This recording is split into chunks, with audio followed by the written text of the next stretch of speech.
यदि आपको सुखी रहना है तो किसी से अपनी तुलना नहीं करो। आप ही हो, आपके समान कोई नहीं।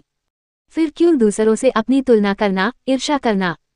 आइए इस बात को एक कहानी के माध्यम से समझते हैं। एक कौवा जंगल में रहता था और अपने जीवन से संतुष्ट था।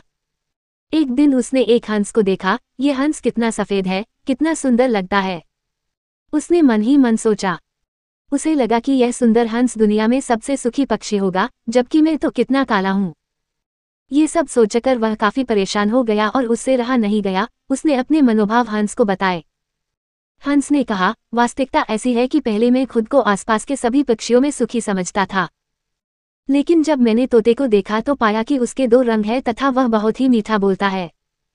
तब से मुझे लगा कि सभी पक्षियों में तोता ही सुंदर तथा सुखी है। अब कौवा तोते के पास गया। तोते ने कहा, मैं सुखी जिंदगी जी रहा था, लेकिन जब मैंने मोर को देखा तब मुझे लगा कि मुझमें तो 2 रंग ही, परंतु मोर तो विविध रंगी है। मुझे तो वही सुखी लगता है। फिर कौवा उड़कर प्राणी संग्रहालय गया, जहां कई लोग मोर देखने एकत्र हुए थे। जब सब लोग चले गए तो कौवा उसके पास जाकर बोला, मित्र, तुम तो अति सुंदर हो। कितने सारे लोग तुम्हें देखने के लिए इकट्ठे होते हैं। प्रतिदिन तुम्हें देखने के लिए हजारों लोग आते हैं, जबकि मुझे देखते ही लोग मुझे उड़ा देते हैं। मुझे लगता है कि अपने इस ग्रह पर तो तुम ही सभी पक्षियों में सबसे सुखी हो।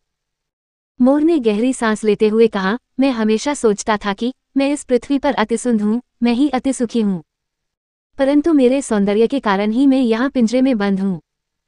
मैंने सारे प्राणी में गौर से देखे तो मैं समझा कि कौवा ही ऐसा पक्षी है जिसे पिंजरे में बंद नहीं किया जाता। मुझे तो लगता है कि काश मैं भी तुम्हारी तरह एक कौवा होता तो स्वतंत्रता से सभी जगह घूमता उड़ता, सुखी रहता।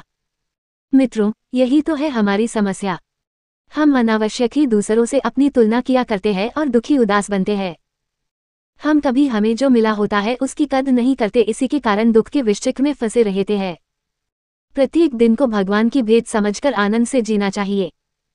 सुखी होना तो सब चाहते हैं, लेकिन सुखी रहने के लिए सुख की चाबी हाथ करनी होगी तथा दूसरों से तुलना करना छोड़ना होगा, क्योंकि तुलना करना दुख को न्योता देने के समान है।